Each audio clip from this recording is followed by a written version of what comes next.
ബിസ്മില്ല വസ്സലാത്തു വസ്സലാമു അലാ റസൂലില്ല അമ്മാബാദ്. സഹോദരന്മാരെ, സഹോദരികളെ,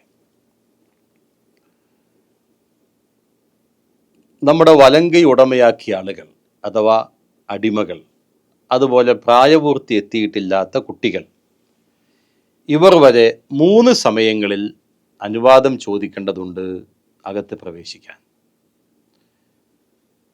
ഫജ്ർ നമസ്കാരത്തിന് മുമ്പ് ഒരാളുടെ അടുക്കിലേക്ക് പ്രവേശിക്കുമ്പോൾ കുട്ടികളാണെങ്കിലും അനുവാദം ചോദിക്കണം.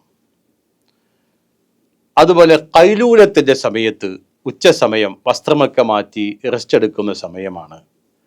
ബഅദ സലാത്തുൽ ഇഷാ നമസ്കാരത്തിന് ശേഷവും വസ്ത്രം മാറ്റി ഉറങ്ങാൻ പോകുന്ന സമയമാണ്.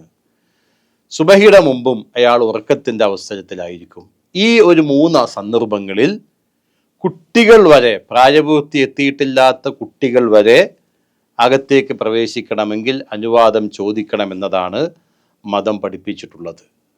ആ സമയത്ത് അത് നമ്മളുടെ സ്വകാര്യ സമയങ്ങളാണ്. ഓരോ വ്യക്തിക്കും സ്വകാര്യതയുണ്ട്. അല്ലാത്തപ്പോഴൊക്കെ എല്ലാവരുമായി ഒന്നിച്ചിരിക്കും, അതിന് അനുവാദം ചോദിക്കേണ്ടതില്ല.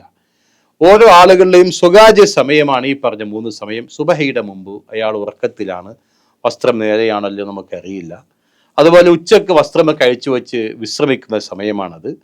രാത്രി ഇഷാന് ശേഷവും ഉറങ്ങാൻ പോകുന്ന സമയമാണ്. ഈ 3 സമയങ്ങളിൽ ഒരു മുറിയിലേക്ക് പ്രവേശിക്കുമ്പോൾ, വാപ്പയുടേതാണെങ്കിലും ഉമ്മയുടേതാണെങ്കിലും ആരുടേതാണെങ്കിലും, കുട്ടികൾ പ്രവേശിക്കുമ്പോൾ ചെറിയ കുട്ടികൾ വരെ, പ്രായപൂർത്തി എത്തിയിട്ടില്ലാത്ത കുട്ടികൾ വരെ അനുവാദം ചോദിച്ചിട്ടേ അകത്ത് കടക്കാവൂ. ഇതാണ് ഇസ്ലാം പഠിപ്പിച്ചത്. നമ്മൾ ശ്രദ്ധിക്കണം. അനുവാദം ചോദിക്കാൻ പറഞ്ഞത് കണ്ണുകൾ നിയന്ത്രിക്കുവാൻ വേണ്ടിയാണ്. കണ്ണുകൾ കാണാൻ പാടില്ലാത്ത കാര്യങ്ങൾ കാണാതിരിക്കാൻ, അതിനാണ് അനുവാദം ചോദിക്കാൻ ദീൻ പഠിപ്പിച്ചത്. ആ വിഷയം നമ്മൾ ശ്രദ്ധിക്കുക. അസ്സലാമു അലൈക്കും വറഹ്മത്തുള്ളാഹി വബറകാതുഹു.